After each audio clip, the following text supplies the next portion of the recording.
Comment protéger sa couleur pendant l'été? Vaste discussion. Tous les ans, c'est un peu la même histoire. Vous avez des magazines féminins qui vous écrivent des articles sur le sujet, avec tous les derniers trucs et astuces, les produits, les machins, les trucs. Parfois c'est bien écrit, parfois il y a des choses vraies, parfois il y a des choses qui sont complètement fausses. Et je suis tombé sur un article il y a quelques temps d'un magazine féminin justement très connu et qui nous explique comment on doit faire avant, pendant et après pour protéger sa couleur pendant l'été. Je me suis dit que ce serait la parfaite structure justement pour tordre le cou à certaines idées reçues et vous donner des conseils très simples à mettre en œuvre pour pouvoir vivre pleinement ses vacances, parce qu'au fin de compte il s'agit de ça quand même. Donc je vais vous lire les passages intéressants. On a ce qu'ils appellent la prévention. Donc avant de partir en vacances. Avant de partir en vacances, on prépare ses cheveux colorés à l'exposition aux UV avec des soins adaptés spécifiquement conçus pour conserver l'éclat des chevelures colorées. Ok, est-ce que avant de partir en vacances, vous vous mettez de la crème solaire indice 50 tous les jours sur la peau en vous disant que lorsque vous allez aller au soleil, ça va aller? Réponse: non, on ne fait pas ça, puisque ça ne sert à rien. Et ça va m'amener à vous dire quelque chose d'important. C'est que le cheveu est une matière composée de carbone, d'hydrogène, d'oxygène, d'azote et de soufre. Et le tout fait que c'est une matière morte. Et oui, c'est une matière morte. C'est produit par la matrice et le bulbe, etc. sous la peau. Là, c'est vivant. Et tout ce que vous voyez, voilà, mes cheveux, là, tout ce que vous voyez, c'est une matière morte. Ça a des propriétés, comme chaque matière a ses propres propriétés, mais c'est mort. Donc vous aurez beau mettre tout ce que vous voulez dessus, ça ne marchera pas, il ne se passera rien. De même que la crème solaire sur la peau, qui est une matière vivante, ne marche pas non plus face au soleil. Vous n'allez pas mettre de la crème tous les jours avant d'aller au soleil, c'est pendant que vous y êtes que ça compte pour la peau. En revanche, pour les cheveux, ça sert absolument à rien. Donc, qu'est-ce qu'on fait avant? Avant, on fait rien.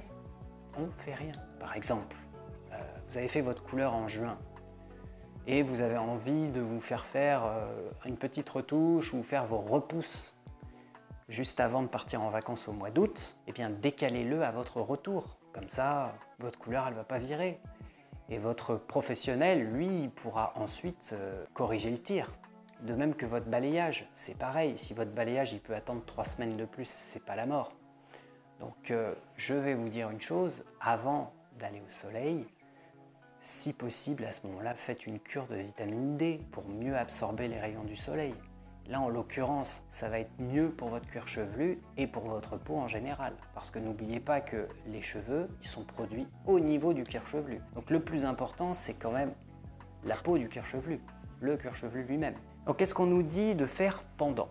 Alors c'est eux ce qu'ils appellent la protection, évidemment. Donc on protège sa couleur durant l'exposition au soleil avec une protection solaire capillaire. On essaye de coiffer ses cheveux en natte pour éviter que le vent ne s'en mêle. Alors, la protection capillaire, je ne suis pas certain que vous puissiez vérifier clairement et objectivement son efficacité.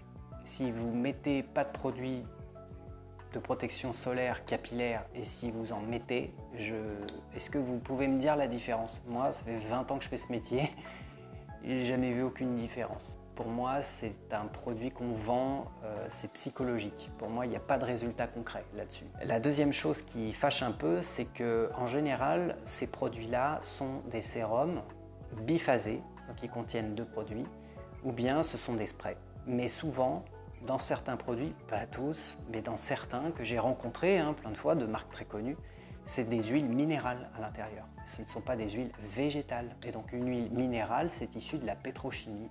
Ça n'a absolument aucune utilité, si ce n'est de polluer et de laisser une jolie traînée quand vous nagez dans la mer. Donc je vous conseille, moi, de ne pas utiliser ce genre de truc, parce qu'en fait, ça ne fait rien pour vous. Par contre, ça ne fait pas du bien là où vous passez. Donc c'est pas très respectueux pour les eaux dans lesquelles vous allez vous baigner essentiellement. Donc qu'est-ce qu'on fait pendant? Eh ben on utilise le bon vieux chapeau. Parce que le chapeau, on fait rien de tel. Pour protéger sa peau des rayonnements du soleil et ses cheveux et son cuir chevelu, Le vêtement, c'est la meilleure protection du monde. Le parasol aussi, ça marche. C'est sûr. Et on s'expose aussi de façon raisonnable. C'est-à-dire qu'on ne va pas aller s'exposer à 14 h à Djerba, par exemple. Ça va faire mal. Et si on est à l'île Maurice, c'est pareil. On va s'exposer, on n'y va pas quand le soleil est au zénith. On va s'exposer au soleil plutôt en milieu d'après-midi, fin d'après-midi. Et on fait un peu attention, on fait des sessions courtes. Et porter un chapeau. Ce qui peut être intéressant d'avoir dans votre trousse de toilette, c'est d'avoir un bon shampoing solide avec des huiles essentielles. C'est pas pour votre cheveu, c'est pour votre cuir chevelu. C'est lui qui compte, plus que tout. C'est lui qui produit des beaux cheveux ensuite. C'est ça qui compte. Et puis un bon soin. Alors celui-là, il peut être bio, il peut être pas bio. Dans les bio, on n'a pas toujours des très bons résultats non plus. Donc pour l'instant, je dirais que les soins bio, je trouve que c'est pas aussi incroyable que les shampoings solides qui sont pour moi une révolution incroyable. Mais le soin va permettre, lui, de venir un petit peu hydrater ou nourrir. Et c'est ça qui est intéressant. Après une belle journée de plage, par exemple, si vous avez un cheveu qui est décoloré, ça va être sacrément rêche, quoi. Donc pour éviter de se faire vraiment des nœuds, c'est intéressant d'utiliser un soin. Ça va juste améliorer la matière, mais ça ne va rien réparer du tout. Une fois qu'un cheveu est abîmé, c'est fini, il est abîmé. Vous êtes condamné à faire des soins pour que le toucher de votre cheveu soit agréable. Mais la seule façon de réparer votre cheveu, c'est que votre cuir chevelu produise un nouveau cheveu qui soit suffisamment long pour que ce soit beau. C'est tout.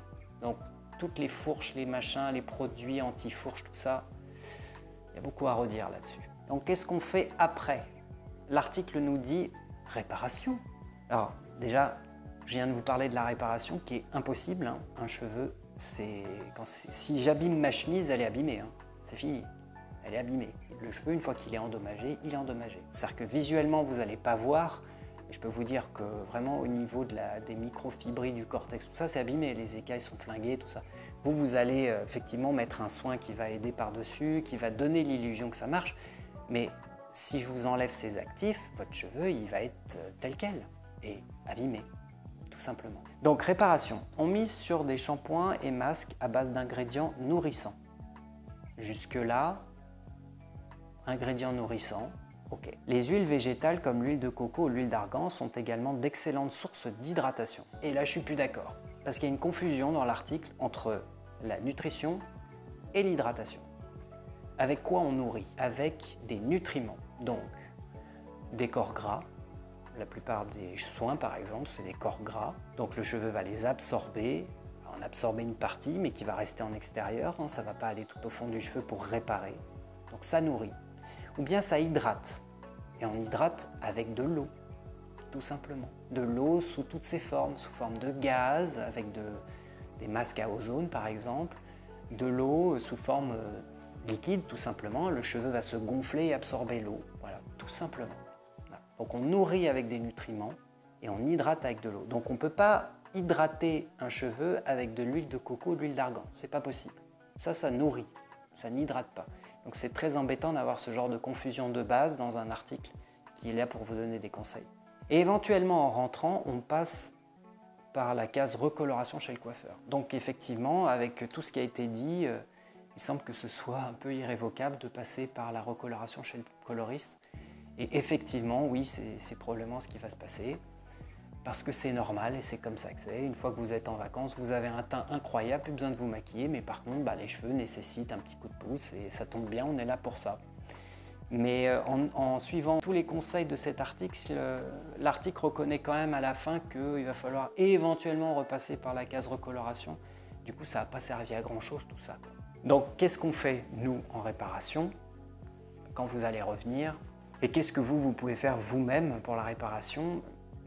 Sachez que le terme réparation, il faut oublier. Vous allez chercher à nourrir votre matière cheveux ou bien hydrater votre matière cheveux. C'est tout ce que vous pouvez faire, uniquement. Et c'est tout ce que nous, coiffeurs, pouvons faire aussi. C'est tout. La seule chose que moi je peux faire, c'est que si vous avez les cheveux jusque-là et qui sont abîmés, complètement flingués sur toute cette partie, moi je coupe cette partie et je vous fais une super jolie coupe et on repart comme en 40. C'est la seule chose qu'on peut faire.